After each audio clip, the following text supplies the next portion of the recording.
Hey there, drowsy historian here. Tonight we're drifting off to the soothing sounds of distant artillery, sloshing mud, and the gentle scratching of lice under your collar. That's right, we're headed to the Western Front, where the air smells like wet wool and rotting flesh, and the only thing louder than the screaming is the silence that follows. Forget valour, forget honour. You're about to spend months, maybe years, ankle deep in disease water, waiting to die for a stretch of land no one will remember. It's not glamorous, it's not heroic, but it is unforgettable, mostly because you'll never sleep the same again. So before the trench collapses or your gas mask fails, go ahead and like the video and subscribe, but only if you enjoy calmly narrated tales of slow, historical misery. Let me know in the comments where you're listening from and what time it is. I like knowing who else is falling asleep to the sound of human despair. Now take a breath, just one. The air's not great, get comfortable, because tonight you're a World War I infantryman, and no, there's no way out. You arrive in the dark, not metaphorically, though that too, but literally, because the train dumped you somewhere in France at night, and no one's bothered to tell you where here is. The air smells like manure, smoke, and something you sincerely hope isn't human. You're wearing a uniform that doesn't quite fit, boots that rub your ankles raw, and a helmet shaped like someone stepped on a pot lid. Your rifle already jams. You've never felt less prepared for anything in your life, which is fine because no one really expects you to survive. There's no fanfare, no flags, no speeches about duty and sacrifice, just a bored corporal with a clipboard barking numbers and pointing at mud. You follow the man in front of you because he seems slightly less confused than you are. The group you're lumped in with all look the same. Blank faces, nervous hands, and a silent shared hope that maybe the real fighting is somewhere else. That hope doesn't last long. A shell goes off in the distance. You flinch. No one else does. That's your first lesson. The next is the smell. The trenches are still miles off, but the wind carries whispers of what's waiting. Decay, sweat, old blood, and the sour stink of things left too long in the rain. You're herded into a barn with a roof that leaks and straw that smells faintly like mildew and something worse. There's no bed, just a plank of wood and a rat the size of a house cat who watches you like it's sizing up your face for chewing. The other men sleep with their boots on. You follow suit. You're learning, fast. No one tells you what your job is. One day, you carry crates. The next, you dig a trench that immediately collapses. Orders are vague, redundant, and shouted by people who look more exhausted than you feel. You stop asking questions. You just do as you're told and hope the rations arrive before the rain does.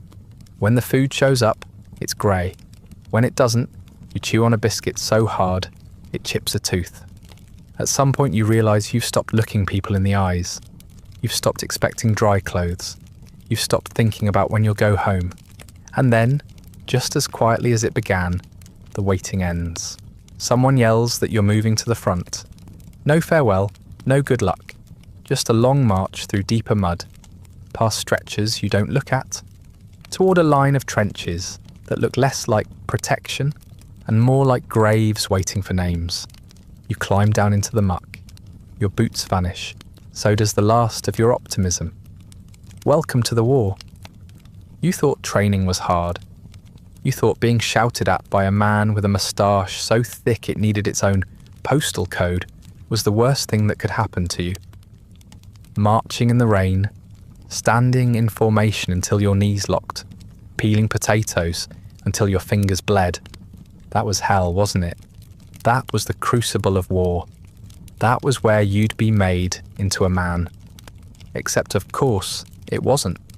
It was theatre, a pageant of preparation that gave you the illusion of readiness, like painting a target on a cardboard box and calling it a tank. Basic training didn't prepare you for anything. It just made sure you could die in uniform without tripping over your own rifle.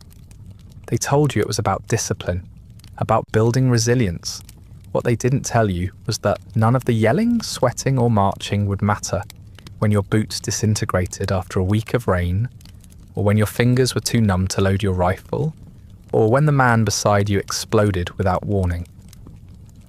You learned how to make a bed so tightly a coin could bounce off it.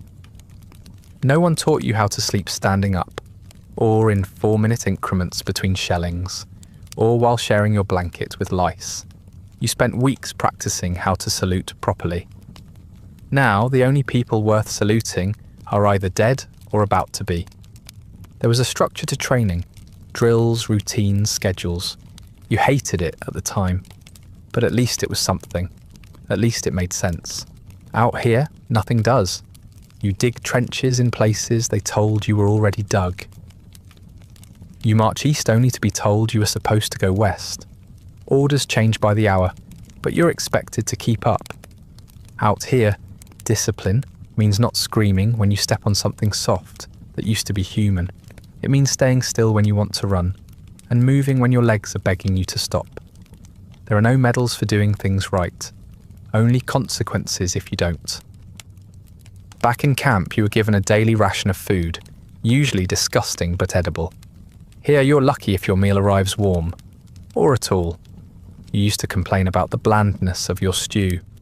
Now you scrape mould off your bread and chew it anyway, because the alternative is hunger, and hunger makes you stupid.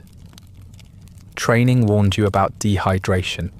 It didn't tell you you'd end up drinking water filtered through sandbags and rat droppings. You used to carry a canteen like it was sacred. Now it's just another grimy relic you pretend still does its job. You remember your drill sergeant saying something about brotherhood, camaraderie. That war would bind you to the men beside you like nothing else. And sure, that's true. In the same way, a shipwreck bonds you to whoever happens to be clinging to the same piece of driftwood. You don't talk about your feelings out here. You don't open up. You share cigarettes, grunts, and the occasional look that says, "If I die, don't waste my rations." Some men sing, others pray. Most of you just stare. It's not that you don't care about each other.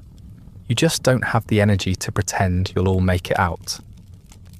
The uniforms were crisp back then.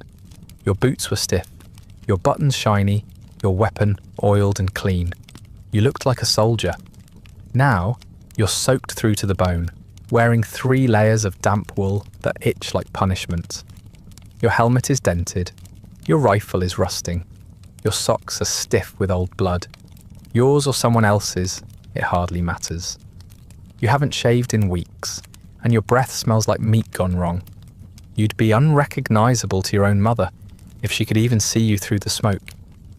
The worst part, you still believed it back then. The speeches, the slogans, the posters with heroic faces marching off to glory. You actually believed you'd be brave. That courage was a thing you could conjure when needed. But out here, courage looks like crawling into the mud and pretending you're invisible. It looks like keeping your mouth shut when someone starts sobbing in the dark. It looks like surviving, even when part of you doesn't want to. In training, they told you to be strong. They never told you what strength actually costs. There's a moment that sticks with you. You were standing in formation during a downpour, rain dripping from your nose, uniform clinging like a second skin. The sergeant yelled something about grit, about enduring hardship. You remember thinking, this is it. This is me at my worst. But it wasn't.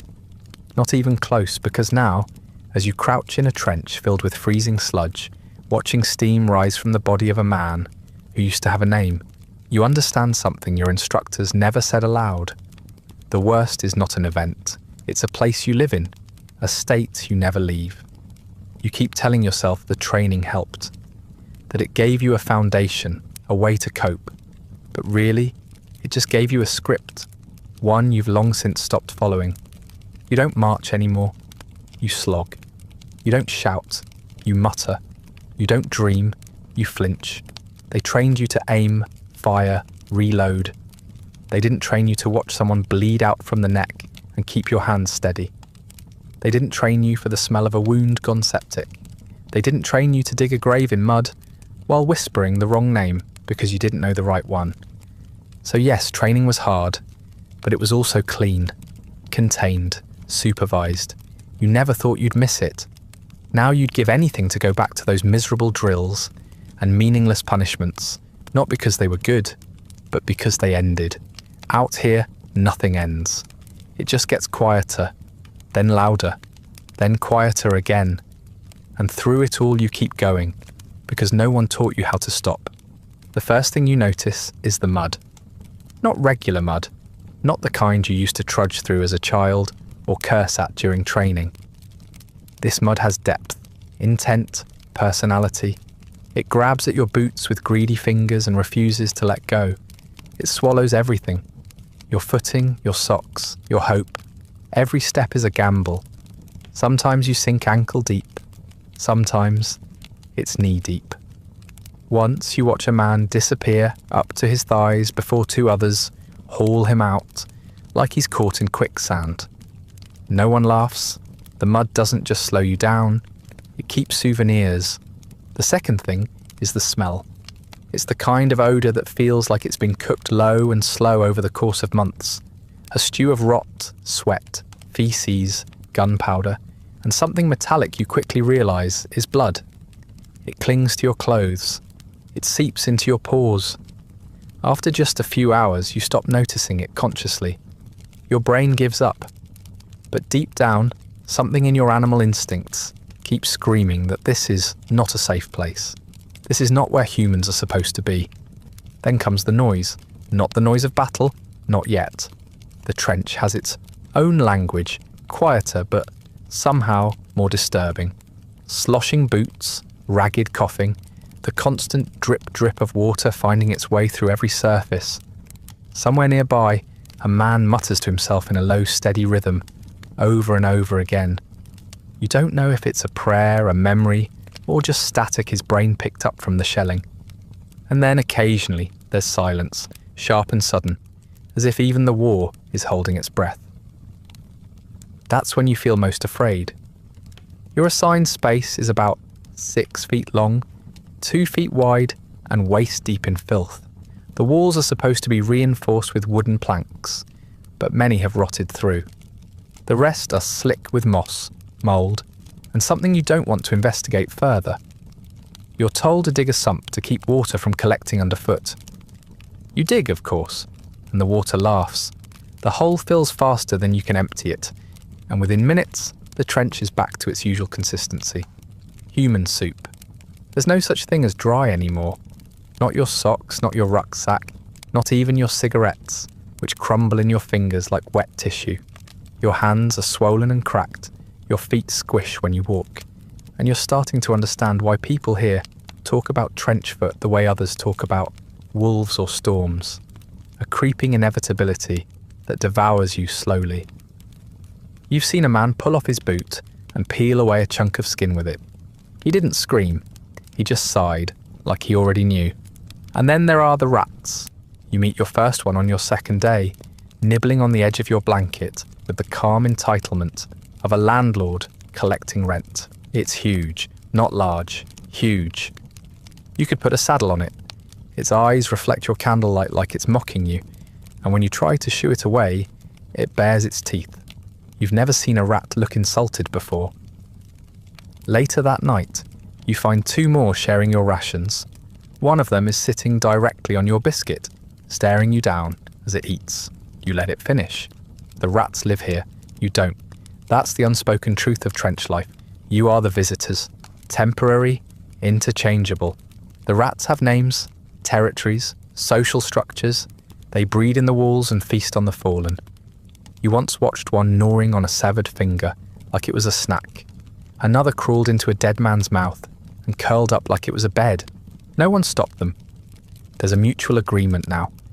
They won't bother you too much while you're alive, and you won't begrudge them when you're not. Sleeping is complicated. You sleep in shifts and never well. The ground is too wet, the walls too cold, the constant knowledge that a shell might hit too close, or not close enough, keeps you hovering at the edge of rest. When you do sleep, it's the kind of sleep that leaves you more tired than before. You wake up with your back screaming and your face pressed against a surface that smells like mildew and sweat. Once, You wake up with a beetle crawling into your ear. You don't even panic. You just flick it away and roll over. Meals are brought up when they can be. You eat from a dented mess tin while balancing on one knee, trying to keep the mud out of your food. It never works.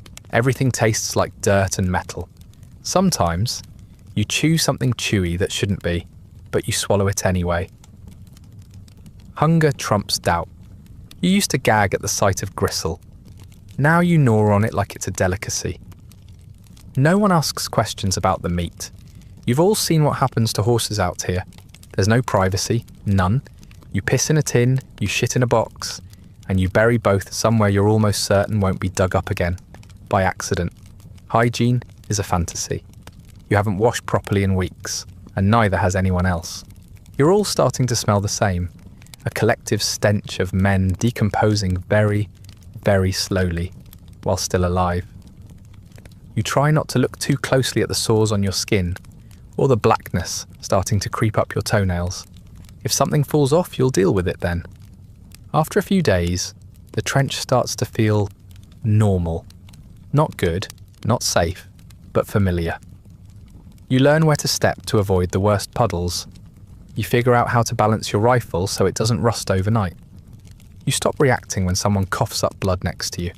This isn't survival, it's adaptation. You're not living through it. You're becoming part of it, a soggy, lice-ridden extension of the trench itself. And deep down, part of you knows, if the trench wanted you gone, it would have swallowed you already. So you stay. You slump in your corner of the mud pit and listen to the scurry of rats behind you, the groans of men nearby, and the endless, eternal drip of water from a place that should have run dry long ago. You tell yourself you'll get used to it, that this is just another phase, another hardship, another test of your endurance, but you're wrong. This isn't a test. This is the curriculum. Everything before this was just orientation. Life in the trenches never stops being awful. It just becomes familiar. You wake up damp, already cold, and vaguely nauseous from a combination of hunger, rot, and the kind of sleep that leaves your joints locked, and your mouth tasting like old copper. There's no sunrise to greet you, just a vague lightening of the grey sludge sky, barely visible through the tangled netting and broken boards overhead. You sit up, your spine cracking like someone stepped on a bundle of kindling, and prepare yourself for another day of nothing in particular and everything at once. There is no schedule, no clock, just an endless rotation of tedium and terror. Sometimes you're handed a shovel and told to dig a trench, a latrine, a drainage channel, or maybe just a hole no one intends to use. Other times you're told to stand guard and watch an empty stretch of mud for hours, straining to see movement that never comes until, all at once, it does. You don't blink as much as you used to. Blinking is how people get shot. So you stare, and when your eyes water, you just let it happen. Then there's the freezing, the kind of cold that doesn't stay on your skin, but burrows into your bones, like it's setting up a permanent residence. You try to keep moving, try to keep the blood flowing, but some mornings you can't feel your hands until noon. You stamp your feet, rub your arms, press your fingers into your armpits, but it never helps for long. The damp makes it worse. It creeps into your clothes, your bedroll, your lungs. You cough in bursts, rattling and wet, and so does everyone else. The whole trench sounds like a tuberculosis ward. You spend hours shoveling mud that never leaves. Every scoop you toss out gets replaced by another that sloughs back in. It's a Sisyphean farce, a joke no one's laughing at. You scrape, dig, haul, only for the wall to collapse or the floor to rise again under a heavy rain. Sometimes you find something buried, a boot, a rusted tin, a bone. You don't say anything. If it's a man, someone will mark it. If not, it goes back in. You don't have time for archaeology. The dead are part of the infrastructure now. You eat when you can and what you're given. Cold beans, a slice of bread that could stop a bullet. Maybe a sliver of cheese if someone in supply was feeling generous or guilty. You don't ask where the meat comes from anymore. If it's hot, you're grateful. If it's not, you eat it anyway. Hunger turns everything into a flavour. Even mud has a taste now. Earthy, metallic, faintly fungal. You know this because it's gotten into your canteen, your food, your teeth. You've been chewing on war since you got here. The latrine is a hole in the ground, surrounded by sandbags, and the kind of smell that makes your vision blur. You try to hold it in until you can't. Then you balance precariously, pants down, knees trembling, hoping no one lobs a shell during the most vulnerable 30 seconds of your day. You've heard stories of men dying like that, mid-squat, pants around their ankles. There's no dignity in this war, but that's one way you definitely don't want to go. You wipe with whatever you can find. Sometimes it's newspaper, sometimes it's your own sleeve. People start to unravel. You can see it in their faces, which go slack and pale, like wax figures left too close to the fire. Some mutter to themselves constantly, others go silent for days. There's a man in your unit who used to recite poetry. Now he just rocks back and forth, eyes wide, lips twitching. You try to help at first, ask if he's all right, offer him a bit of chocolate. But after a while, you just avoid his corner of the trench. You have to. Madness spreads here, like mould. If you watch it too long, it finds a way in. Shells come when they want. There's no rhythm, no warning. Just a sudden roar, the earth heaving like a beast beneath you.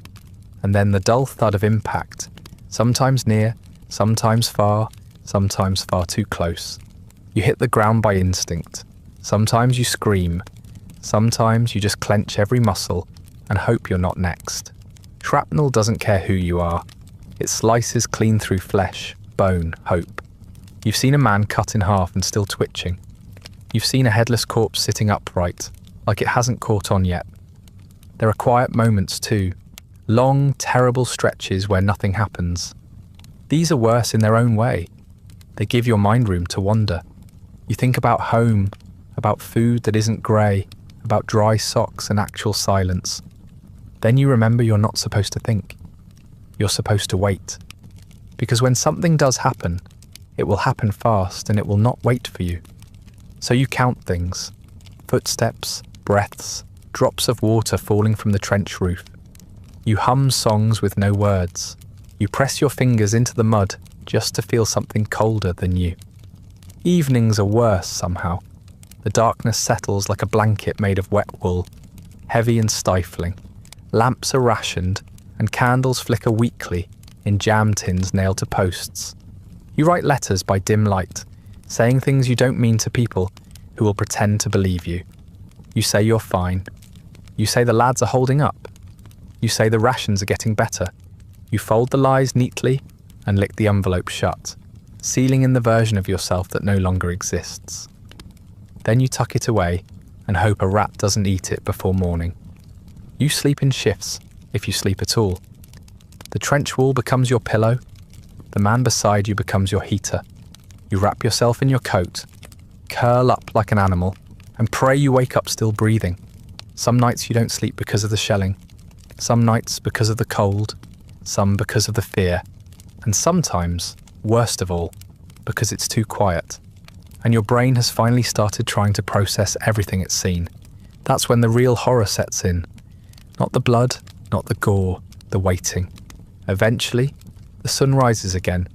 Not that it matters. Another day begins, indistinguishable from the one before. You stand, stretch, piss into a tin, and look around at the same grey faces doing the same grim rituals. No one speaks unless they have to. There's nothing to say. The routine continues, the rot continues, and so do you. Because in the trenches, routine is survival. Repetition is the only anchor in a place designed to drown you.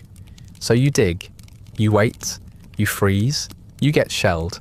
And if you're unlucky enough to survive all that, you do it again tomorrow. You stopped feeling your toes 3 days ago. At first, it was just a dull ache, the kind you get from marching too long in wet boots. Then the tingling started, then the cold. Now it's nothing. A numb, swollen silence from the ankles down. You haven't dared take your boots off to look. No one has. There's a sort of unspoken superstition about it. as if the rot isn't real until you witness it. But you've seen what happens when others do, and you'd rather not be next in line for amputation by bayonet. The water never leaves the trench. It gathers and sits and waits for your feet to marinate. Your socks are always wet. Your boots are worse. Every step is a squelch. Every movement a reminder that you're walking on softening meat. Trench foot, they call it. Sounds clinical, manageable, but that's just the polite version. The real one involves your skin sloughing off in layers, your toes turning waxy and white, like something left too long in the freezer, and eventually, if you're unlucky enough to still be alive, the black creeping in, inch by inch, like mould up a wall, you try the tricks they told you, swapping socks, rubbing whale oil on your feet, wiggling your toes when you can, but there are only so many dry socks to go around, and no one's seen whale oil in weeks. Some men have resorted to cutting holes in their boots for drainage. Others have wrapped their feet in newspaper, or whatever paper isn't already being used as toilet roll. None of it works for long. The wet always wins. It seeps through leather, fabric, skin. Eventually, it gets into your blood. That's when the fever starts. You've seen it happen. A man takes off his boot, peels back his sock, and half his foot comes with it.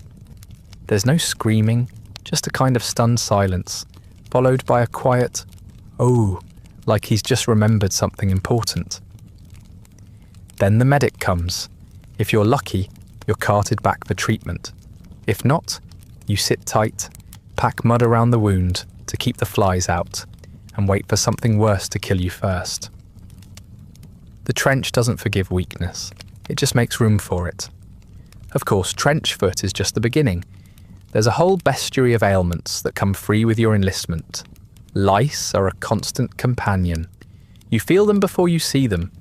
The itching starts on your scalp, your back, your groin. You scratch until you bleed. Then you scratch some more. The lice nest in your seams, in your socks, in the folds of your coat. You try boiling your clothes when you can, holding them over a fire, even lighting matches against your shirt.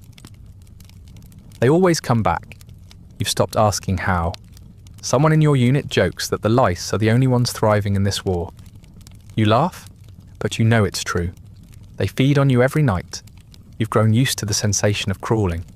You even give them names, if only to feel a little less powerless. There's Frank, who lives near your left hip, and Morris, who's made a home somewhere in your armpit. You've never seen them, of course, but you know they're there. You feel them in your sleep. You dream of scratching and wake to blood under your nails. Rashes are another delight. They spread in damp folds, behind your knees, under your arms, along your thighs. Red, blistering welts that sting when you walk and ooze when you sit. The medic gives you a tin of ointment that smells like vinegar and despair. You smear it on when you remember. Mostly, you try not to touch anything, which is difficult, considering everything is always touching everything else. Your skin has become a patchwork of irritation, peeling and cracking like old paint. You've stopped asking whether it's normal. There are other things too. Fungal infections with names you'll never learn. Boils that rise like angry volcanoes, hot and pulsing, until they burst on their own or are lanced by a bayonet heated over a candle. One man had a sore behind his knee that turned green.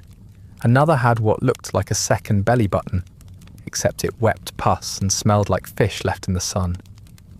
No one talks about these things. You just watch, make a mental note, and hope your turn isn't next. And through it all, you keep moving. You hobble, limp, stagger through your daily chores. You dig with raw hands and rotten feet. You carry crates while scratching at your spine. You huddle beside other men who reek of infection, their uniforms crusted with dried blood and old sweat, and you pretend you don't notice. No one complains anymore. Complaining requires energy. You're all saving yours for the next gas alarm, or artillery blast, or trip over a corpse that no one's had the time to bury. The medics do what they can. They're tired, overworked, and running out of everything. They slap on bandages, bark half-hearted orders, and hope you don't die in the middle of someone else's treatment. You learn to lie to them. If you say it hurts too much, they might pull you off the line, but not to safety, just to a colder, wetter trench, slightly farther from the front. If you say nothing, you might keep your spot near the brazier, so you say you're fine, even when your heel is coming apart like damp bread. You think back to what the recruiters told you, how the war would be over by Christmas, how you'd be home to cheers and parades, medals pinned to your chest. No one mentioned that your feet would rot in your boots before the enemy even saw you. No one mentioned that you'd be more likely to die from mould than bullets. No one said the true enemy was moisture, that it would eat you alive from the bottom up. Eventually the pain dulls, not because it's gone, but because your body can't keep up with it. It's learned to tune out the signals. Your feet are just things you drag behind you now. Your skin is something you carry like a wet coat. The itching, the burning, the peeling, all background noise. What matters is staying alive, breathing, eating, not falling asleep with your socks on, or worse off. You measure time by how many toes you still have. You count blessings in fingernails. You're not clean. You're not whole. You're a damp-infested collection of semi-functional parts, still pretending to be a soldier, but you're not alone. Every man around you is breaking in the same quiet ways, and somehow that makes it easier. You limp together, you itch together, you rot together, and as long as you're still upright, still breathing, still moving through the sludge, you tell yourself you're surviving. Even if deep down you know you're not. You didn't think much about food when you enlisted. Maybe you imagined mess halls with steaming bowls of stew, crusty bread, the occasional tin of peaches if the quartermaster was in a good mood. You were wrong, so very tragically wrong. What passes for food in the trenches is more threat than sustenance, a cruel experiment in how long a human being can survive on starch, salt, and blind hope. You no longer eat to feel full. You eat because it's the only activity that occasionally distracts you from the trench trying to swallow you whole. Your day usually begins with breakfast, a term you now understand to mean a handful of things that technically have calories. This might include a piece of hardtack, also known as a biscuit if you're being generous, or a dental hazard if you're being accurate. It's a pale, rock-hard slab of baked flour that could double as a blunt weapon. You don't bite it so much as gnaw on it. Soften it with whatever liquid you have, tea, water, spit, and hope it doesn't splinter like ceramic and slice open your gums. Many do. You've seen men bleed from the mouth, just trying to get a bite down. Then comes the bully beef. It arrives in greasy tins, congealed and trembling with the kind of texture that reminds you of meat left too long in the sun. It's grey, sometimes pinkish grey if you're lucky. You're not sure what animal it used to be. You stopped asking. You can eat it cold, but it's marginally less revolting if you heat it up over a candle or the barrel of your rifle. You chase it with dry bread or a ration cracker, something equally flavourless, but at least structurally stable. Sometimes you mix it all into a slurry, which tastes just as awful, but at least only requires one swallow. You do occasionally get stews. If it's been a good week for supply runs and the kitchen staff isn't entirely dead inside, someone will boil down leftover meat, canned vegetables, and whatever vaguely edible substance they can scavenge into a hot meal. The result is a sort of beige broth, flecked with floating bits of carrot, potato, and maybe rat hair. You learn not to look too closely. Texture is irrelevant. Temperature is king. If it's hot, it's good. If it isn't, you eat it anyway, and pretend it is. You have a whole internal vocabulary now for lies you tell your stomach. Sometimes there's jam. This is considered a luxury. It arrives in tins the size of your fist, usually plum or apple, though occasionally something more ambiguous like mixed fruit, which tastes like sugar and regret. You spread it on hardtack, or eat it directly with a spoon, or barter it for extra tobacco. One tin can make you feel rich. temporarily. Then it runs out, and you return to the meat-paste diet that reminds you how little joy remains in this world. Tea is constant, though never quite right. It's made from water that tastes faintly of mud and rust, boiled in a dented pot and stirred with whatever was lying around. Sometimes it's strong. Sometimes it's brown water with a dead fly in it. You drink it regardless. It's warm, and warmth is a currency of its own. You've seen men break down crying over a hot mug on a cold morning. Not because it tasted good. It never does. But because it reminded them, if only for a moment, of something that didn't feel like war. On rare occasions there's cheese. This comes in square, waxy blocks that smell vaguely of feet and despair. You carve off a slice with your bayonet and eat it with the same solemnity as someone attending their own funeral. The cheese doesn't melt, it crumbles, it sticks to your teeth, it haunts your breath for days. Still, it has fat and salt, and that makes it valuable. You ration it like gold. You dream about it. You start ranking cheeses by their ability to make you forget where you are, even if only for a bite. Then there are the rats. You don't eat them, not officially. But you've heard stories, always from someone who heard it from someone else, about men who've gotten desperate enough. Skin it, cook it over a fire, douse it in enough jam or salt to kill the flavour, and down on it like penance. You don't know if the stories are true, but the longer you're out here, the more plausible they sound. When the supply lines break, when the biscuits run out and the bully beef turns green, you start to look at anything that moves with a different kind of hunger. Spoilage is constant. Tins rust, bread moulds. Sometimes you open a can and find the meat inside bubbling slightly, like it's alive. You scrape off the top and eat the rest. No one throws food away. No one can afford to. You once saw a man eat a sandwich he dropped in a puddle of blood. He didn't even hesitate. You didn't judge him. You just watched and wondered how many seconds you'd have waited before doing the same. You lose weight, everyone does. The fat melts off first, then the muscle. Your belt gets tighter, your uniform hangs loose. You grow pale, hollow, your skin stretched thin like paper over bone. The hunger is constant, not sharp, not urgent, just there gnawing at the edges of every moment. You think about food more than you think about the war. Roast chicken, eggs, fresh bread, a ripe apple. You'd kill for an apple. Not metaphorically, literally. If someone handed you one, you'd consider murder. Your taste buds change. Things that once repulsed you now pass for edible. Things that were merely bad now seem delicious by comparison. You stop noticing texture. You stop noticing flavour. You eat to continue. You eat to keep your stomach from folding in on itself. You eat because not eating means weakness, and weakness gets your place on the stretcher cart or worse. There is no pleasure in it, only necessity. You've learned the rhythm now.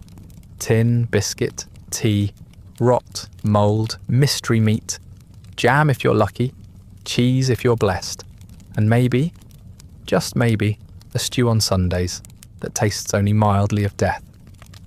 You sit on the edge of the trench, your mess tin in your lap, chewing in silence as the rats scurry by and the wind carries the scent of something burning. You don't ask what it is. You don't want to know. You just keep chewing, because that's what you do. Mail call is the closest thing to religion you have left. It doesn't happen on a schedule. It doesn't come with ceremony. Someone just walks down the trench with a canvas sack and starts calling names, most of which are mispronounced or already dead. You listen anyway, perched on the edge of a crate, or your own folded knees, waiting for the impossible. A letter, a scrap of something, a reminder that the world outside this mud-slicked hellhole still exists. If you're lucky, you hear your name. If not, you pretend you didn't expect anything anyway. When a letter does arrive, it feels holy. You run your fingers over the paper before opening it, half afraid it will crumble, like everything else. The writing is familiar, sometimes shaky, sometimes too cheerful to be real. You read it slowly, the way you'd sip a drink you know will be your last. A mother asking if you're warm enough. A sweetheart sending her love in looping cursive. A younger sibling describing their school day as if it might matter. It doesn't. Not really. But you read every word twice, sometimes 3 times, until the ink feels like a memory pressed into your hands. You write back. You always write back. Even when your fingers are too numb to grip the pencil. Even when the candle burns low, and the rats are too close, and the shells are falling somewhere in the distance. You find a bit of paper, a page from a supply manifest, the back of someone else's form, maybe even the inside of a cigarette tin. You don't tell the truth. You can't. There are rules about what you can say, and even if there weren't, you wouldn't. No one back home wants to read about trench foot or frostbite, or the smell of someone dying 6 feet away. So you lie. You tell them the food is fine, that your mates are in good spirits, that the captain's a decent bloke and the weather's not too bad. You say you're staying dry, even though your socks are currently fermenting around your ankles. You say you're safe, even though the man who shared your foxhole yesterday is now in pieces beneath a tarp. You end with something hopeful. I'll be home soon. Tell Dad I'm thinking of him. Give the dog a scratch behind the ears for me. You fold the paper neatly and seal the lie with a shaky hand. You begin to live for these exchanges. Not the content, necessarily, but the ritual. The writing, the waiting, the reading. It becomes a tether, fragile but real, to a version of yourself that still smiles, still jokes, still belongs to something other than mud and death and tea with bits in it. You start counting days by letters received, weeks by replies. A month without mail feels like a year. 2 months, and you start to wonder if your family has forgotten you. 3, and you wonder if they're gone. Some men get packages. You've seen a tin of biscuits passed around like treasure, the corners soft with age, the contents crumbled but still sweet. A scarf knitted by a sister. A cake, rock hard but precious, full of raisins and hope. You once saw a man cry because someone had sent him socks. Clean, dry, unsentimental socks. It was the most useful act of love he'd ever known. You understand now why mail is hoarded, why some men keep their letters wrapped in oilskin, tucked inside their tunics like armour. Words matter more than bullets some days, and yet even the mail becomes part of the theatre. The censors read everything. Whole lines blacked out, entire sections missing. You try to word things carefully, slipping truths between platitudes, hoping the man with the red pen is in a generous mood. You've mastered the art of euphemism. It's been a bit rough means someone was vaporised 2 feet away. Weather's been poor means 3 days of artillery fire and a trench that smells like open wounds. Your family never asks for details. You're grateful for that. Sometimes, though, the letters stop coming. You don't know why. Maybe something happened back home.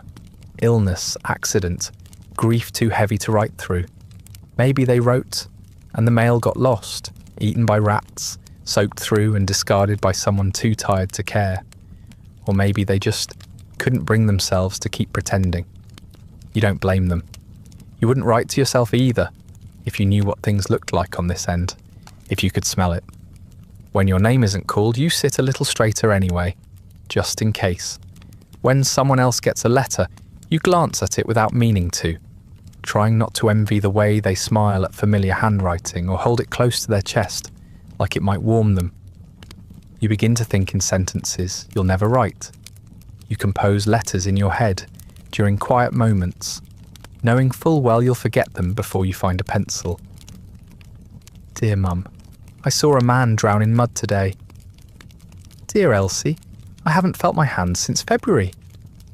Dear God, if you're listening, I'm not sure I want to go home anymore.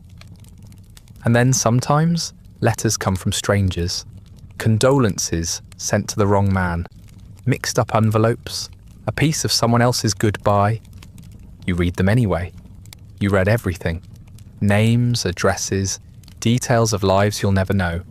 It helps somehow to remember that the world is bigger than the trench. That somewhere, someone is still living a life that doesn't involve boiling lice out of their shirt seams. Eventually, you stop expecting mail. You stop hoping. When something does arrive, it's a surprise again, a gift, a voice from the other side of the mud. You hold it in your hands longer than you read it. You try to remember what it felt like to be the person the letter was written to. Someone whole, someone missed.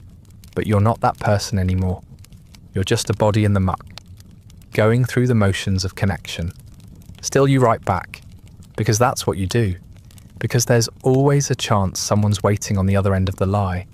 Because even if the words are empty, the act means something. And because in a world where everything rots, burns or bleeds, paper, ink and a few well-placed sentences might be the last things keeping you human. At some point, you stop thinking of the rats as intruders. They're too common, too confident, too loud at night to be considered anything but residents. Tenants, maybe. Landlords, more likely. The trenches belong to them now.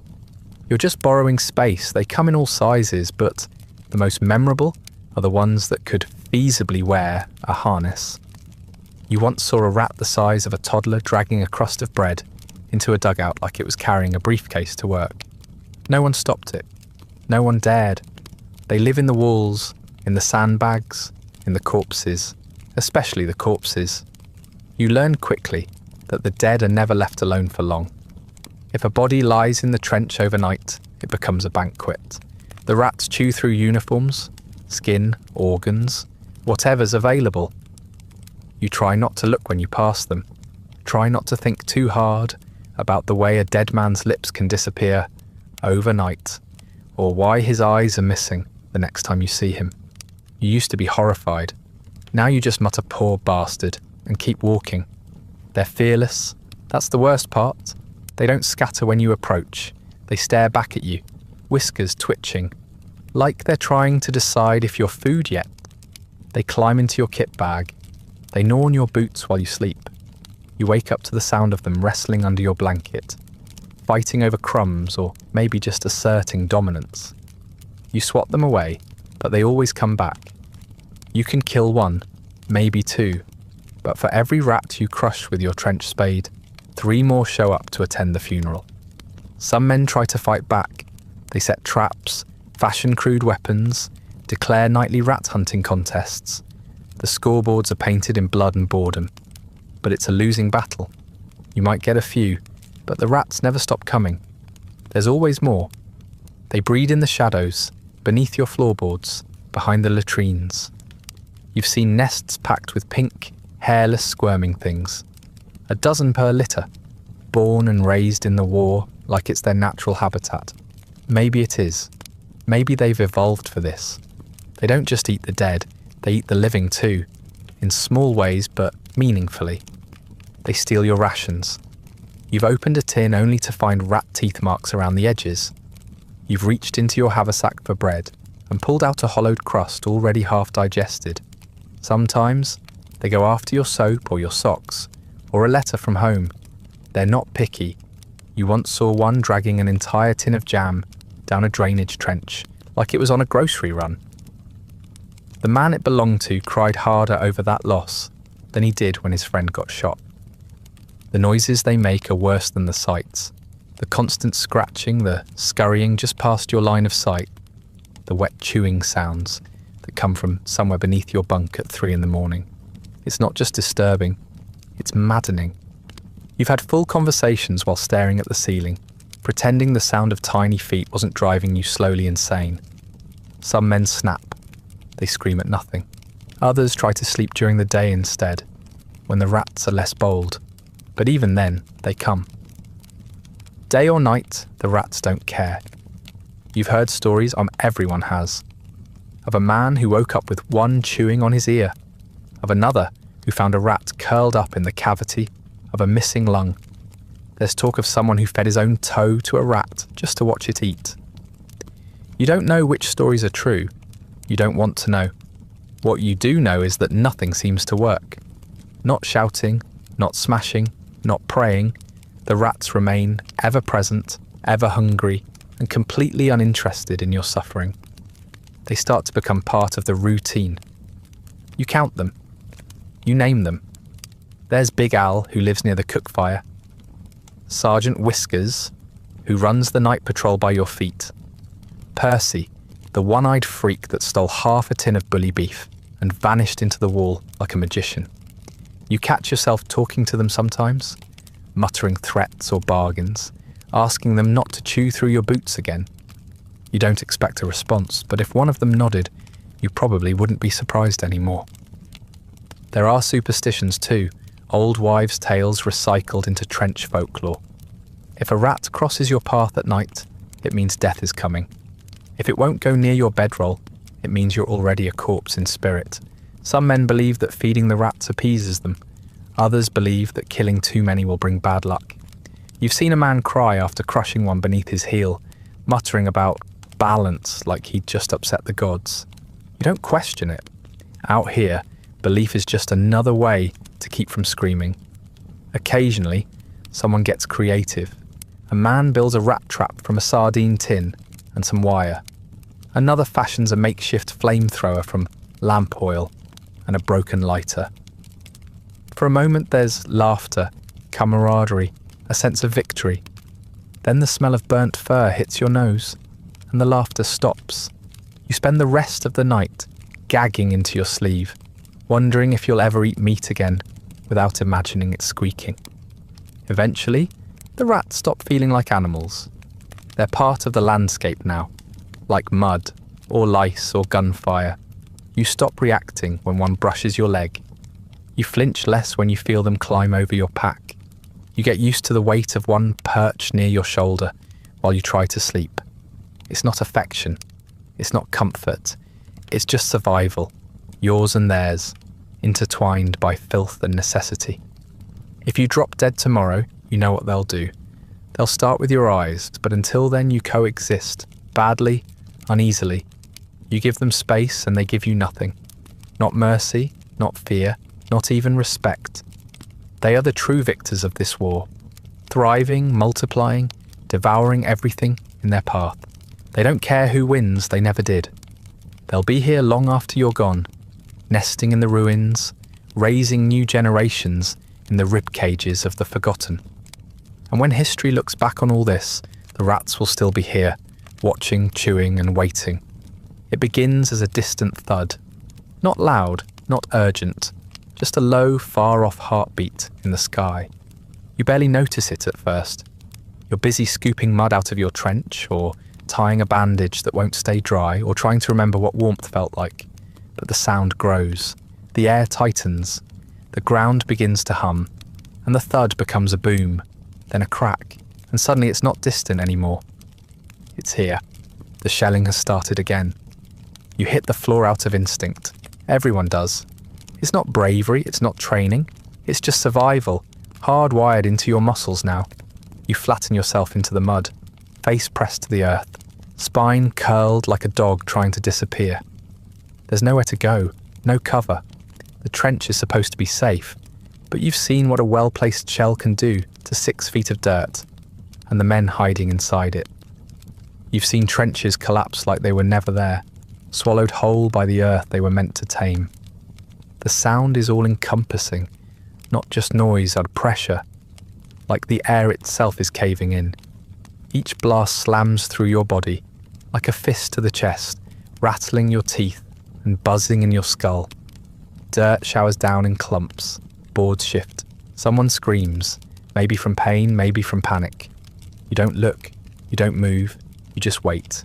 Wait for the next one, then the next, then the next. Eventually, it stops. The silence is worse, because now you don't know what's coming. When the shells are falling, you can brace yourself. You can curl up and wait. But when they stop, suddenly, inexplicably, your mind begins to fill the space they leave behind. Maybe they're reloading. Maybe they're moving in. Maybe they're just letting you breathe before taking it away again. You try to sit up. Your hands shake. Your vision swims. The world has become too quiet too fast, and your brain doesn't know how to handle it. They call it shell shock. Later, when the war's over, when the doctors and officers and politicians need a name for the thing that's hollowed you out. But right now, no one calls it anything. It's just how you are now. You twitch at shadows. You flinch when someone drops a cup. Your heart races when you hear boots running, even if it's just someone late for their watch. You're always listening, even when you think you're asleep. Sleep is another casualty. You drift off only to wake up gasping, ears ringing from explosions that aren't there. Some nights, you dream of the shells before they hit, long, slow descents through the sky, trailing smoke like ribbons, aimed just for you. You wake up already ducking. Your mates don't comment anymore. They have their own dreams, their own shivers, their own private moments of panic, tucked into corners and blinked away like tears. You learn to judge range by sound. A high whistle means it's going long. A flat, low growl means it's coming close. You listen for the whine, that sharp ascending pitch that means a shell is falling fast and doesn't care who's underneath it. You become a connoisseur of destruction. You can tell the difference between field artillery and naval guns just by the way the blast feels in your ribs. You shouldn't know these things. No one should. There's no pattern, no warning. Sometimes the shelling lasts minutes, sometimes hours. Once it went on for 3 days straight. You lost count of the impacts after the first 100. The trench filled with water, mud and chunks of men who had been standing upright 10 seconds before. You couldn't eat, you couldn't sleep. You just crouched wide-eyed in a corner and waited for the ground to swallow you whole. It didn't. You were lucky, other men weren't. When it ends, when the guns go quiet and the air settles again, you don't feel relief. You feel dread, because now you have to stand up. You have to climb over the bodies and start digging out the trench again. You have to count heads, patch wounds, sweep aside the worst of the gore, and pretend everything's fine. You have to look men in the eyes and act like you're not wondering which one of them will be next. And you have to do it all while your ears ring and your teeth chatter and your hands shake, like they've forgotten how to stop. Sometimes, it's not just your hands. Your whole body betrays you. You drop things. You stammer. You forget names, faces, what day it is. You drift into memories without meaning to. Then jolt back, like you've been slapped. You've seen men lose the ability to speak after a blast. Others scream when touched. Some simply stop reacting at all. Just sit there, staring, even while their boots fill with blood. The officers don't know what to do with them. So they disappear. You try to hold it together. You crack jokes. You pretend it's all a game. Just a bit of music from Jerry, someone says when the next barrage begins. They must really like us. Everyone chuckles, then drops flat again. You laugh because you have to, because crying doesn't help, and praying feels dishonest. The gods left the trenches months ago, chased out by rats and mustard gas. All that's left now is dirt and noise. After a while, the shelling becomes part of you. A rhythm, a backdrop. You stir your tea with trembling fingers, while the ground shakes. You clean your rifle, while explosions rattle the sky. You learn to speak in pauses, shout a sentence between blasts. Finish your thought after the next one. It becomes normal. Not comfortable, never safe, but expected. You adapt, because you have no other choice. One day, long after this war ends, you'll be home. You'll be sitting at a kitchen table. Someone will open a cupboard too fast. A tin can will fall. It will hit the floor with a dull metallic clang. And you will hit the ground, arms over your head, heart in your throat, convinced that the shelling has found you again. It never really stops. Not once you've heard it. Not once it's lived inside your skull for weeks, months, years. You'll try to explain it to people. To your wife, your children, your friends. They'll nod, eyes wide, trying to understand, but they won't. Not really, because unless you've laid face down in mud, while the world explodes above you, unless you've waited for death with every muscle clenched and your teeth grinding against the taste of blood and dirt, you can't know what it's like. You can't understand how silence can feel like a threat, or how thunder can sound like a lullaby. But you'll know. You'll always know. You learn about gas the same way you learn everything else out here, the hard way. There's no textbook, no briefing, no clear instructions beyond put the damn mask on. One moment, the air smells like the usual stew of sweat, blood, and burned coffee. The next, there's a sharp alien sting in your nostrils, like someone's poured bleach into your lungs and lit a match. You don't need anyone to tell you what it is. Your body knows before your brain does. Your throat tightens, your eyes start to water, your chest begins to seize, like it's rejecting the very idea of breathing. The first time it happens, it takes you too long to react. Everyone scrambles at once, tripping, cursing, slapping at their kits in panic. The gas masks aren't where they're supposed to be, or they're missing filters, or they're cracked. You fumble with the straps, fingers slick with mud and adrenaline, trying to remember which buckle goes where. Around you, the air turns greenish-yellow, thick and oily like poisoned fog. It creeps low, hugging the ground, and you realise too late that your corner of the trench is downhill. You get the mask on eventually. It doesn't help much. The rubber is old, the filter questionable. Your breath fogs up the eyepieces, and now you're choking in the dark, with only the sound of coughing and retching to guide you. Someone nearby didn't get their mask on in time. You hear them gagging, hacking, screaming like their lungs are trying to escape through their teeth. Then the screaming stops. That's worse. Mustard gas isn't immediate, it's patient. It soaks into your clothes, your boots, your skin. You don't feel it right away.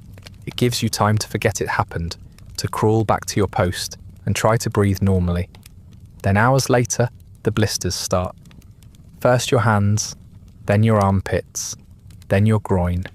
Places you didn't even realise were exposed. The pain is slow and rising, like water boiling over in a sealed pot. You try to ignore it until you can't. By then, your eyes are swelling shut and every inch of your body feels like it's on fire.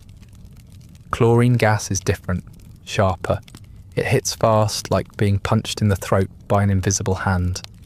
Your lungs seize, your mouth fills with foam.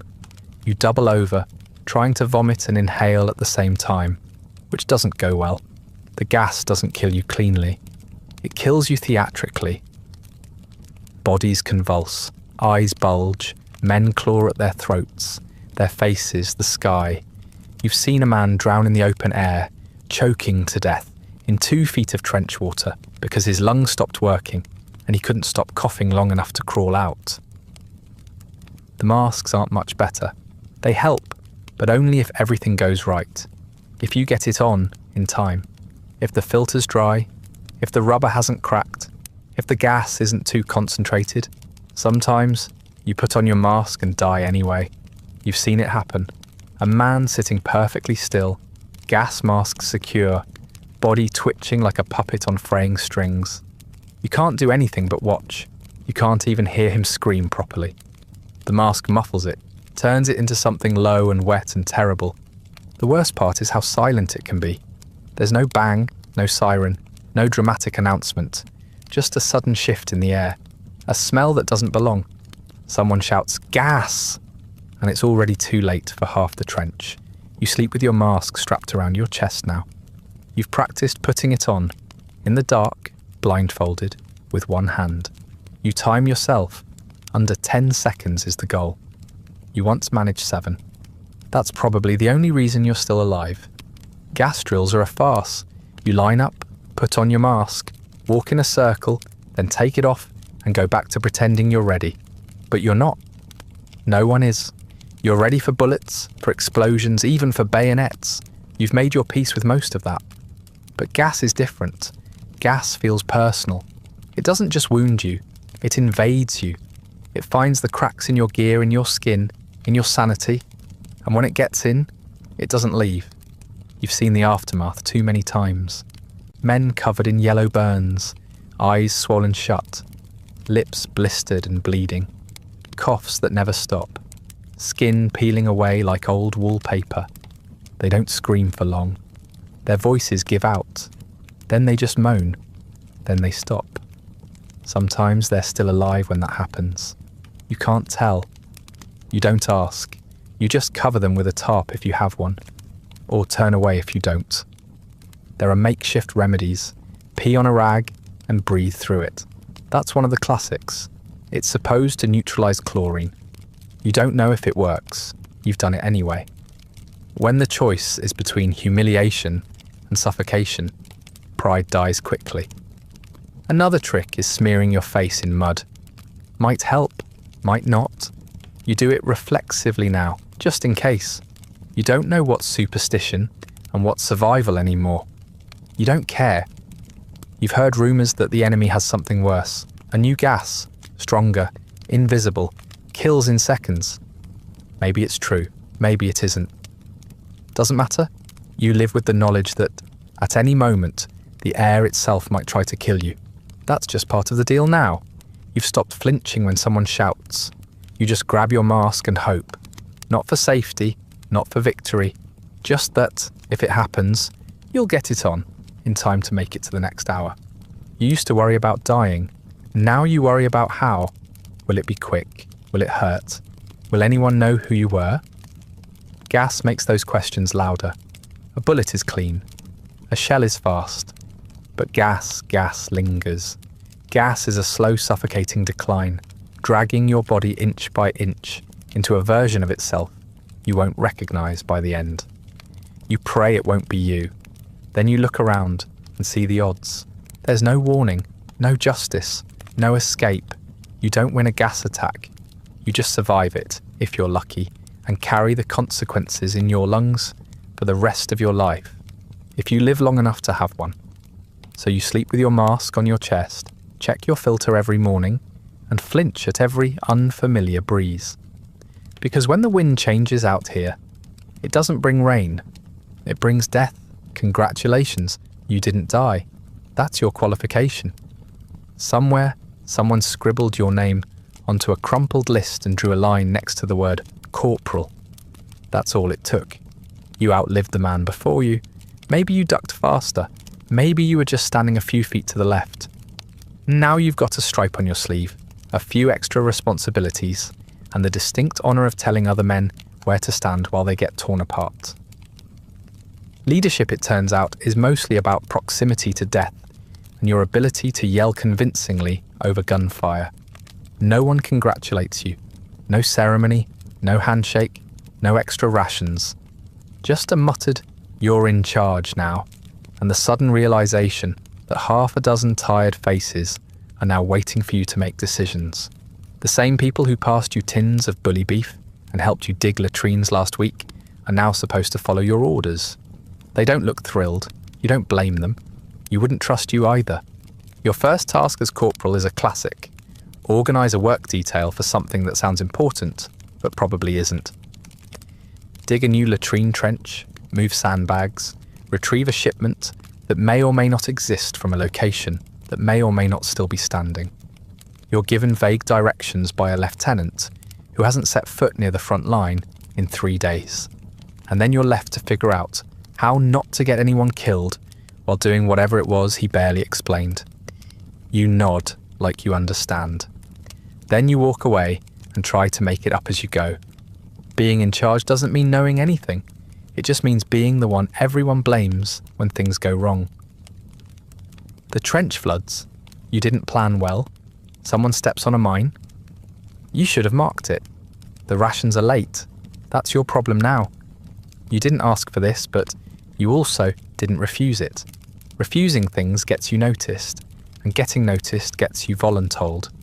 That's when you're not offered a choice, just the illusion of one. You don't volunteer, you get volunteered at. Voluntold happens all the time. Someone needs to go on a supply run through a muddy death field. You're told you seem like the type, need someone to inspect a collapsed dugout that may still be full of corpses and unexploded shells. Guess what? You're due for field experience. You try to delegate, but your men look at you with the kind of hollow exhaustion that says, "Please, not me," and you end up doing half the jobs yourself anyway. Not out of nobility, out of math. Fewer of them means fewer names to write letters home about. Morale is a word officers like to use during meetings. They say it's important. They say it needs to be maintained. What they mean is, don't let the men openly cry where others can see it. You're expected to keep them steady, like you're a priest or a school teacher or a particularly stern mother. But your men aren't children. They're just tired animals, twitching under stress and pretending to care. You give pep talks that sound like death threats. You joke when you should reassure. You hand out extra cigarettes and lie about how long the next shift will be. Sometimes you see real fear in their eyes. Not panic, that's loud and brief. Fear is quieter. It settles in like mould. It curls in the corners of the trench and inside the folds of their blankets. It doesn't scream, it waits, it eats. You try to look braver than you feel, not because they need a hero, but because if you crack, so does everyone else. You tell them it's fine, that the shelling's moving away, that the gas won't come tonight, that someone higher up knows what they're doing. Lies are just another part of the uniform now. You also learn about cowards, not the cinematic kind, not the ones who run screaming into the woods, tearing off their helmets. The real ones are quieter. Men who stop moving when they're supposed to charge, who lose their rifles, who suddenly can't hear commands during an advance. You notice because you used to consider it yourself. The mind plays tricks when it's trying to survive, but now you're the one who has to say something. Or look the other way, or fill out a report you know will ruin someone just as broken as you are. Then there's the paperwork. You didn't think there'd be paperwork in a trench, but here it is. Casualty forms, supply requisitions, damage assessments. You scribble names, dates, and vague descriptions in the muddiest handwriting you can manage, hoping no one notices how often you've left things blank. You weren't trained for this. You were barely trained to aim. Now you're expected to manage logistics while ankle deep in sewage and halfway to starvation. You use your own blood as ink once. No one notices. You try to remember what you were before the stripe. Not a leader, just another frightened man with a rifle and a growing collection of nightmares. You used to make jokes, real ones. You used to feel like part of something. Now you feel separate, above, but not elevated, just exposed. Like a sandbag placed higher on the wall to catch the first bullet. You tell yourself it's temporary, that someone else will take over soon. But they don't. They die, or go missing, or start muttering in their sleep and never stop. Your men still talk to you, sort of. They ask about rations or shifts or how long until the next rotation. They don't ask how you're holding up. You don't ask them either. There's an understanding. Feelings are a liability. If someone starts to cry, you don't comfort them. You just look away until they stop. You used to hate that. Now you're grateful. The less anyone knows, the longer they last, including you. Being a corporal doesn't mean you're brave. It means you're unlucky enough to still be breathing when someone needed a name. You do your best, not because you believe in anything, but because someone has to. You keep the line moving. You keep the trench dug. You keep the men breathing, if not living. And when they ask you what the plan is, you give them a look that says, of course there's a plan, even though you're just making it up as you go, like everyone else. Because in this war, leadership isn't strategy, it's inertia. Whoever survives longest makes the rules.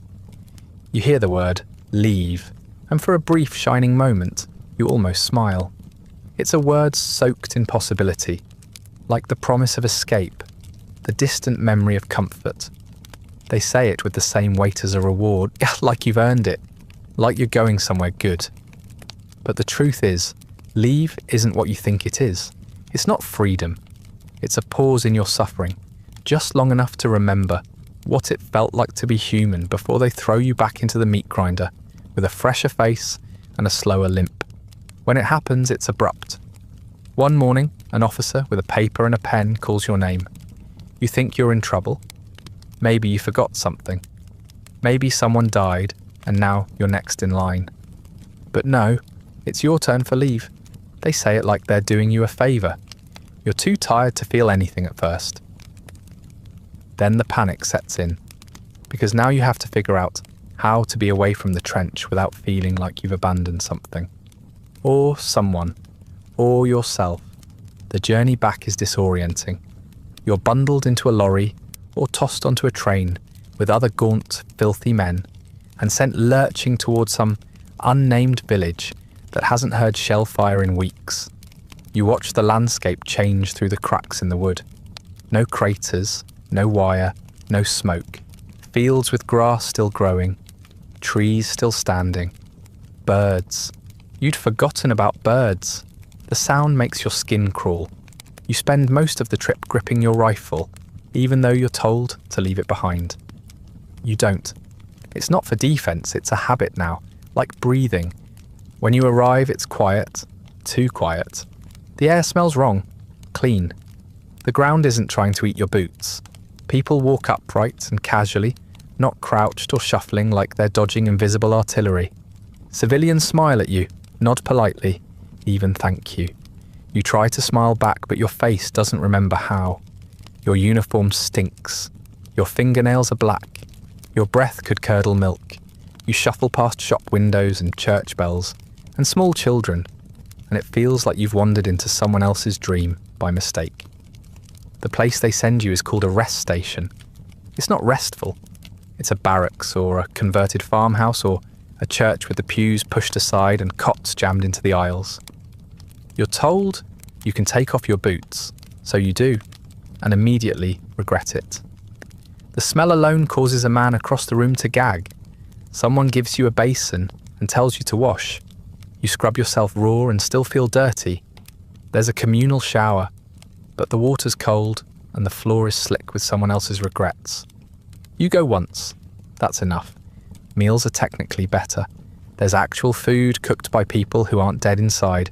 Real bread, eggs, hot stew that hasn't been spooned out of a tin last opened during the last ice age.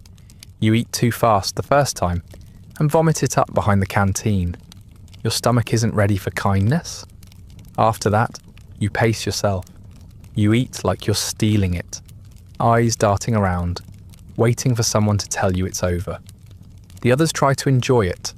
They play cards, they smoke, they flirt poorly with nurses who smile with dead eyes. Some drink until they forget which direction the front is. You drink too, not for joy, but for quiet. Enough to dull the sounds in your head, the twitch in your hands, the instinct to flinch every time a door slams. You drink until the rats in your memory stop moving, until you can lie down without feeling like you're wasting time. Sleep is strange. Your body wants it, but your mind fights back. The bed is soft, which feels unnatural. You miss the hard, cold floor of the trench. The silence is unbearable. You're used to sleeping to the rhythm of distant shell fire and coughing. Now the quiet screams at you. You lie awake, staring at the ceiling, waiting for something to explode. Sometimes you dream. That's worse. You wake up gasping, fingers clenched around your blanket like it's a bayonet. You stop trying to sleep and just wait for morning. There's no real schedule, no tasks, just vague encouragement to rest and recover. But you don't feel rested, you feel exposed, off balance, like someone peeled off your armour and left you in a world that's too soft, too colourful, too loud in the wrong ways. You miss your trench. You hate yourself for it. But at least there, everything made sense. Here, you're expected to be normal, to laugh at jokes, to nod along when someone says, "At least you're safe now." Safe. You've forgotten what that means. If you're lucky, you get a few days, maybe a week. You lose track quickly. Time works differently, outside the wire. Hours stretch and snap, and before you know it, someone's calling your name again. You pack your things, you button your coat, you step back into your boots, which haven't dried, and feel the trench come rushing back through the soles of your feet. You nod at the other men. No one says anything. There's nothing to say. The trip back is quieter. You don't look out the window. You don't hold your rifle like a lifeline. You just sit, breathing the stench of fear and foot rot and quiet resignation. You're going back. You always were. Leave wasn't a gift, it was a pause, a brief window to remind you of what you're no longer part of. A reminder of what peace looks like. just long enough to make returning feel like punishment. And when you step off the truck and smell the trench again, you don't flinch. You just walk back to your post, duck under the lip of the parapet, and sit down in the mud like you never left. The others barely acknowledge you. One man hands you a tin of tea, another points at the latrine. Everything continues as if you were never gone. Because you weren't. Not really. You just stepped outside the nightmare for a few days, but the dream didn't change. The war kept going.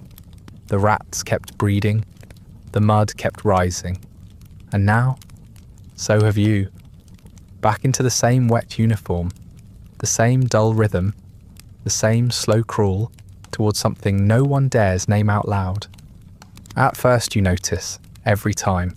The moment it happens, the sound, the stillness, the way someone who was talking a second ago is suddenly not. The first time it happens, you can't stop staring. Your brain won't make sense of it. You keep expecting them to move, to groan, to cough, and sit up and complain about the mud. But they don't. They just stay there, eyes open or closed. It doesn't matter, because either way, you know. The absence is louder than the shell that killed them. You remember the first one clearly.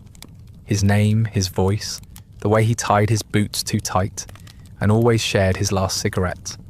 You remember dragging what was left of him to the side of the trench, wrapping him in a blanket that did nothing to hide the angle of his legs. You remember digging, slowly, carefully, hands numb from more than just the cold. You remember the prayer someone mumbled, the way no one looked each other in the eye in the silence that stretched on for the rest of the day. After a while, it starts happening more often. A sniper round, a shell fragment, a case of infection that spreads faster than the medics can respond. One day, he's laughing at a filthy joke, and the next he's gone, and his boots are already on someone else's feet. It stops being shocking. It just is. You stop memorizing names. You stop asking about men you haven't seen in a day or two. You assume they're dead. And if they're not, it's a pleasant surprise. The guilt comes in waves. Survivor's guilt, they call it. Though no one ever says it out loud, you feel it when you roll over in your sleep and your hand lands on an empty bedroll. You feel it when you reach for a tin of food and realise there's one extra because someone didn't make it back. You try not to think about why it wasn't you. Was it luck? Timing? Cowardice disguised as caution? It doesn't matter. They're gone. You're still here. That's all the math the war cares about. You develop rituals, small ones. You don't call it mourning. You just do the things you've seen others do. A boot turned upside down. A name scratched into the trench wall. A cigarette placed on a helmet and left overnight. No one says anything about it, but they see. You've all built your own languages for grief. Wordless, grim little ceremonies that help you keep moving. Because stopping means thinking. And thinking is dangerous. You stop reacting to bodies, you still move them. Out of the way, into the pit, down the line. But they're not people anymore. They're objects. Heavy, fragile. Sometimes they're intact. Sometimes they're not. You carry what's left. You do your best not to notice what's missing. You never look at the faces unless you have to. Recognition hurts more than you're willing to let in. It's easier if they stay anonymous. Easier if they're just another weight to be buried. You learn how to dig graves quickly, shallow ones mostly, deep enough to keep the rats out for a day or two. You mark them when you can. A stick, a helmet, a scrap of paper with a name, but the rain washes it all away eventually. Sometimes you bury 3 or 4 men together. Sometimes you don't have the time to bury them at all. You just cover them with whatever you have and move on. You tell yourself you'll come back later. You never do. When someone goes suddenly, a bullet to the head, a blast to the chest, it's easier, quick, clean in a way. No waiting, no screams. But most don't go that way. Most suffer. You hold their hands. You listen to them say things that don't make sense. You promise them things you can't deliver. You'll be all right. Help is coming. We'll get you home. lies, every one of them. But they need to hear them, and you need to say them. You try not to cry, not because you're brave, but because once you start, you're not sure you'll stop. You've seen men sob until they vomited, until they passed out, until they stopped making noise altogether. You've seen others break in quieter ways, staring at nothing, muttering to ghosts. You tell yourself you're holding it together, that you're functional, but deep down, you know you're just another crack waiting to spread. Sometimes, the grief surprises you. A joke reminds you of someone who used to laugh just like that. A song hummed under breath takes you back to a night when you all sat around a fire before the lice and the rot and the silence set in. The memories aren't clear anymore. They come in flashes. A muddy face, a crooked grin, a hand on your shoulder. Then they're gone again, replaced by the weight in your stomach and the taste of dirt in your mouth. You write home about them, but you don't use names. You say, a friend, one of the boys. You don't describe how they died. You don't say what you saw, what you smelled, what it felt like to wipe blood off your own hands with someone else's sleeve. You just say you're sorry, that the war is hard, that people are doing their best. You fold the letter, seal it, and send it off like a confession you don't expect anyone to read. Eventually, you stop saying goodbye. Men vanish and you just nod, move over, and wait for the next name to be called. You keep going because stopping isn't an option. You eat, you sleep, you dig, you reload, you pretend. You learn to live with the ghosts because trying to outrun them is impossible. They're in the mud, in your clothes, in your heartbeat.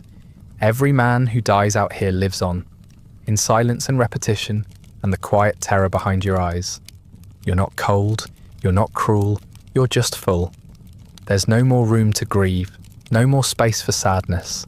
The war has taken everything it wants, and you've given it the rest. All that's left is habit, motion, the rote mechanics of staying alive one more day. And if someone dies tomorrow, you'll bury them. And then you'll eat your ration, light a cigarette, and go back to work. Because that's what you do. One day someone says it's over, just like that.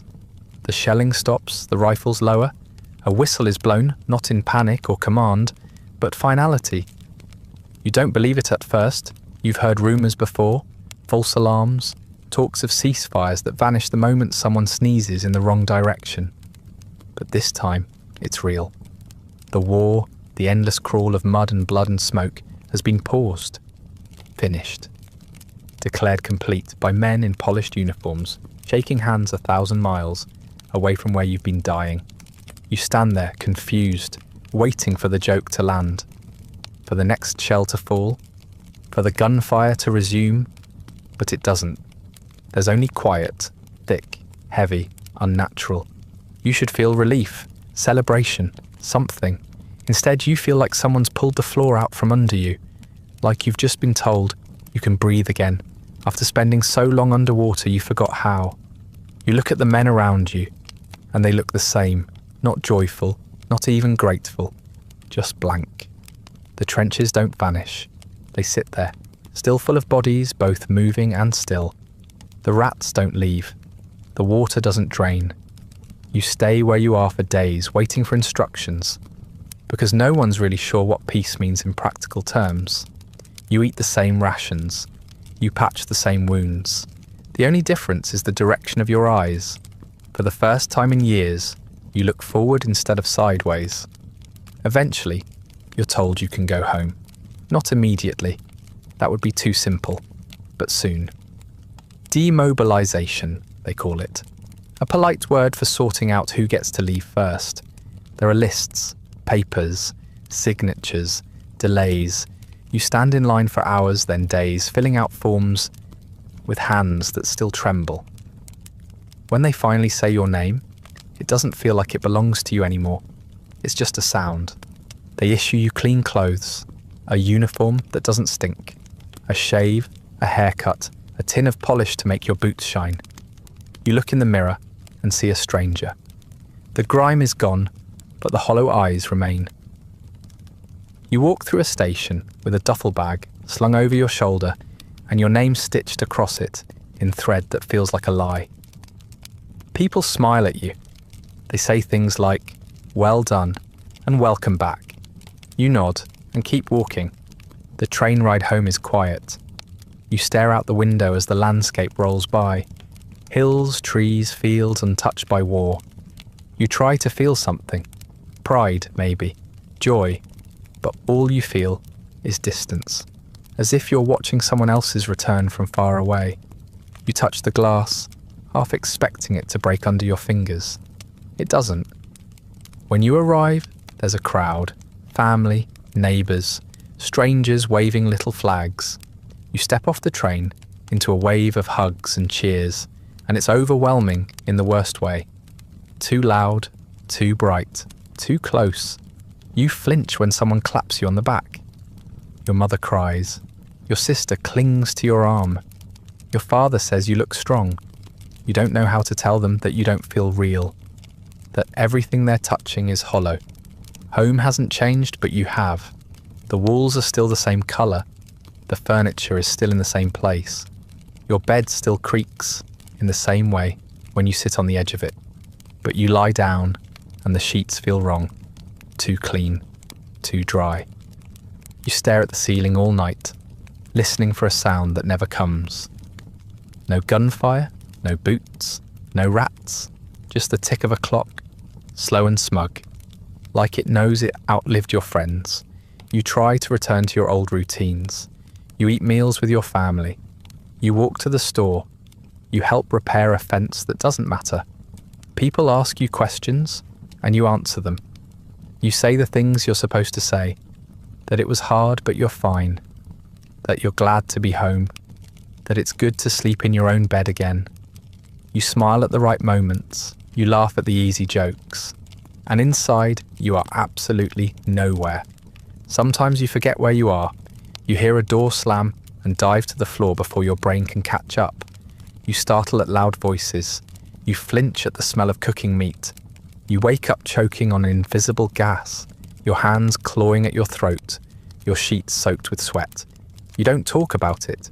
You just sit there in the dark, shaking, reminding yourself that the war is over, that you're safe, that the floor isn't mud and the air isn't poison, but it doesn't feel safe. It feels wrong. Too soft, too clean. You miss the weight of your rifle. You miss the structure, the routine, the clarity of knowing exactly what you had to do to stay alive. Here, everything is blurred. Expectations you no longer understand. Conversations that feel shallow. Gratitude that tastes like guilt. You can't tell anyone what it was really like. They wouldn't believe you. And even if they did, what would it change? You stop writing letters. You stop visiting. You stop going to the events they invite you to, the parades, the dedications, the memorials. You can't stand the sound of bugles. You can't stand the smell of freshly turned soil. You keep your medals in a drawer you never open. Sometimes you take them out, just to confirm they're still there. They feel heavier than they should. People say you're quiet now. Thoughtful, they call it. They don't realise how much you're trying not to speak, not to tell them what a man looks like when his insides are outside, or how long it takes someone to die when their lungs fill with dirt. They don't want to hear about the smell, or the rats, or what it means when someone calls for their mother in a voice that sounds like a child's. So you say nothing. You nod. You go back to your tasks. You didn't come home. You returned. But something stayed behind, buried in the mud, or burned in the air, or eaten by silence. Whatever part of you used to feel fully alive is still out there, crouched in a trench, watching the sky and waiting for it all to start again. You try to be present, to be grateful, to be whole. But most of the time, you just go through the motions. Because the war ended, yes, but you didn't. So that's it. You made it to the end, not the finish line, just the end. Of this story at least, a soft, unravelling conclusion to something that never really had a clean beginning. The war didn't start with a bang for you. It started with a train ride, a muddy step, a nervous laugh, and then months, years of waiting to die in new and exciting ways. And when it ended It didn't wrap itself up like a novel. There was no catharsis, no curtain call, just silence where there used to be screaming. You weren't a hero. You weren't chosen. You weren't brave. You were just a name on a list, one body among millions, thrown into the grinder and expected to march in a straight line while the world burned around you. You didn't save anyone. You didn't win anything. You survived. That's all. And some days that feels like a miracle. Other days it feels like a mistake. People back home will say nice things about you. They'll shake your hand, maybe buy you a drink, maybe call you a patriot, but they'll never understand what you left behind, what you carried back, what stayed inside you long after the boots dried and the uniform was folded away. They didn't smell the gas. They didn't hold the hand of a man who stopped being a man halfway through a sentence. They didn't bury their friends in shallow graves while the sky thundered above. But you did. And now you're here, wherever here is. In a bed, maybe, under blankets, somewhere quiet, somewhere warm, somewhere the air doesn't taste like rotten fear. You can relax your shoulders now, unclench your jaw, let the breath back in. You don't have to keep watch tonight. The war is over, or at least this one is. So close your eyes. Not to forget, you never will, but to rest. You've earned that much. Not a medal, not a legacy, just sleep. The kind that's deep and dreamless. The kind that doesn't end with a whistle. Sweet dreams. Try not to wake up here again.